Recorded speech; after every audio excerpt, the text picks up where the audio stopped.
कोकणातील प्रत्येक अपडेट जाणून घेण्यासाठी आजच माझे कोकणच्या सोशल मीडिया प्लॅटफॉर्मला लाईक, फॉलो आणि सबस्क्राईब करा। वटपौर्णिमा म्हटलं की पतीच्या दीर्घायुष्यासाठी विवाहित महिलांनी वडाच्या झाडाची पूजा करण्याची परंपरा सर्वश्रुत आहे। मात्र सिंधुदुर्ग जिल्ह्यातील कुडाळ शहरात या परंपरेला गेल्या 17 वर्षांपासून एक वेगळाच आयाम लाभला आहे। येथे गवळदेव मंदिर परिसरात पुरुष मंडळी एकत्र येऊन आपल्या पत्नीच्या दीर्घायुष्य, उत्तम आरोग्य आणि सुखी आयुष्यासाठी वडाच्या झाडाची विधिवत पूजा करतात। पारंपरिक पद्धतीने पूजा, वडाच्या झाडाला फेऱ्या आणि प्रार्थना करत हा अनोखा सोहळा दरवर्षी उत्साहात पार पडतो। यामध्ये ज्येष्ठांसह तरुण आणि नवविवाहित दाम्पत्यांचा उत्स्फूर्त सहभाग असतो। स्त्री पुरुष समानता, परस्पर सन्मान आणि एकमेकांप्रती असलेली कृतज्ञता जपणारी ही परंपरा आता कुडाळची ओळख बनली आहे।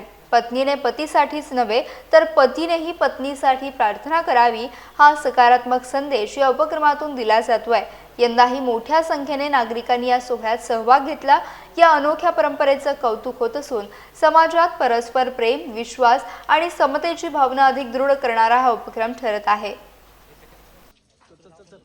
तर आज आम्ही दोघं इथे आलो होतो आणि इथे आल्यानंतर आम्हाला एक नवीन कन्सेप्ट कळली की इथे दरवर्षी म्हणजे गेली काही वर्ष डॉक्टर निगुडकर सर आणि उमेश गायवणकर यांचा ग्रुप जो आहे तर गेली अनेक वर्ष इथे हे एक चांगल्या प्रकारचं एक कार्य करतायत आणि त्यामुळे आज मी ते हिला घेऊन आलो होतो पूजेसाठी। मग तेव्हा ते मला म्हणाले की असा कन्सेप्ट आहे आपला की आपण जशी पत्नी आपली जशी काळजी घेते तशी आपण पण पत्नीची काळजी घ्यायला पाहिजे आणि हा जर विचार रुजायचा असेल तर इथून सुरुवात आपण करूया। मग आज आमचं नव्या आयुष्यात पहिलं पाऊल पडतंय आणि आमचा आज नवीन चांगला एक कन्सेप्ट आम्हाला कळतोय। त्याच्यामुळे आज आम्ही ह्या उपक्रमात आम्ही सामील झालो दोघंही। आम्ही दोघंही मिळून आज वडाला फेऱ्या मारतोय आणि निश्चितच ह्याचं चांगलं एक ह्याला सायंटिफिक रिझन जे आहे वडाचं की वड हा सर्वात जास्त ऑक्सिजन देतो आपल्याला।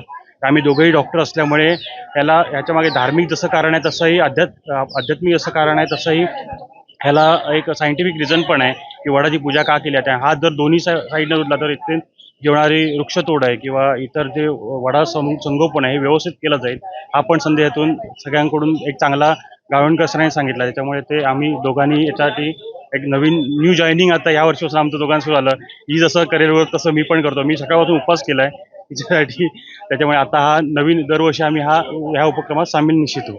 धन्यवाद। खूप छान वाटतंय। म्हणजे त्यांनी पण माझ्यासाठी उपवास केला आणि वडाला फेऱ्या मारल्या। खूप लकी फील होतंय की त्यांनी पण हे केलं। माझे बाबा खूप वर्षापासून हे करतात आईसाठी उपवास, सो आज प्रणवनी पण माझ्यासाठी केला, सो मला खूप लकी फील होतंय। आपल्या संस्कृतीमध्ये महिला म्हणजे पत्नी आपल्या पतीला दीर्घायुष्य लाभो यासाठी वटसावित्रीचे व्रत करते। तर त्याचप्रमाणे आपणही त्यांच्या पत्नीसाठी ते व्रत करावं अशी संकल्पना आम्ही 18 वर्षापूर्वी मनात आली।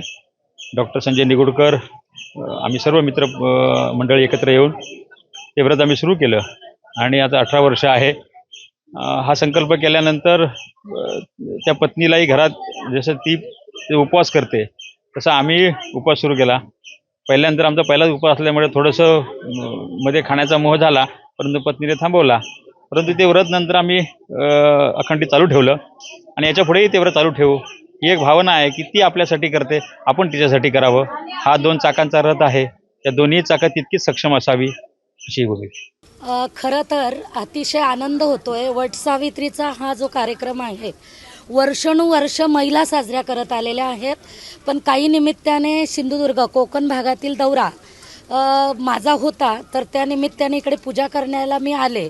तर खऱ्या अर्थाने मी बघितलं की पुरुष वटसावित्रीचा दोरा बांधतायत। तो अनेक वर्ष जी संस्कृती यायला पाहिजे होती ती संस्कृती बघताना खरंच महाराष्ट्राच्या ह्या वलयामध्ये मला अतिशय आनंद झाला। तर असंच सगळ्या महाराष्ट्राला मी एक संदेश देऊ इच्छिते। जर महिला सगळं परिधान करतात, महिला नटतात, थटतात आणि महिलाने मंगळसूत्र काढलं की म्हटलं जातं की बाबा पुरुष नाही आहे। मग पुरुषाने जर वटसावित्री केली तर खऱ्या अर्थाने त्या महिलेला सुद्धा एक सुखद अनुभवायला मिळेल असं मला वाटतं। कुठेतरी पतीला देव मानलं जातं, त्या अनुषंगाने त्याने जर आशीर्वाद त्या पत्नीला दिला तर अतिशय आनंदाची गोष्ट आहे। त्यामुळे भारत सुजलम सुपलम होण्याकडे कल पण देखील त्याच्यामधून असू शकतो।